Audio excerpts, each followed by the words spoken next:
Hotel থেকে আমরা ওই লুচি, তারপরে তরকারি, মটরশুঁটি, ফুলকপি, আলু দিয়ে তরকারি আর ওই ডবল ডিম সেদ্ধ খেয়ে বেরিয়েছি, কিন্তু খিদে পেয়ে গেল আর কি, তাই জন্য রাস্তার একটা চটিতে বা ধাবা বলে এগুলোকে, ধাবাতে দাঁড়িয়েছি।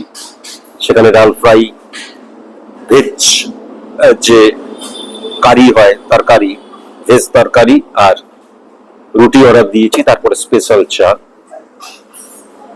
এই যে কলকাতা থেকে জার্নি শুরু করেছি, এখন পর্যন্ত চারিদিকে কিন্তু ভক্তিভাবের সাথে সাথে প্রেম ভাব সমান ভাবে কিন্তু এগিয়ে চলেছে, এবং বিশেষ করে রাধা কৃষ্ণের যে ভালোবাসা এবং রাধা কৃষ্ণের প্রেমের যে মহত্বতা, সেটা কিন্তু সবাই মেনে নিচ্ছে, সবাই স্বীকার করছে। এই খাবার আসার আগে তাই জন্য ছোট্ট একটা শায়রি। सुना है प्यार करने वाले बड़े अजीब होते हैं, खुशी के बदले कम नसीब होते हैं। मेरे दोस्त, मोहब्बत कभी न करना, क्योंकि प्यार करने वाले बड़े बदनसीब होते हैं।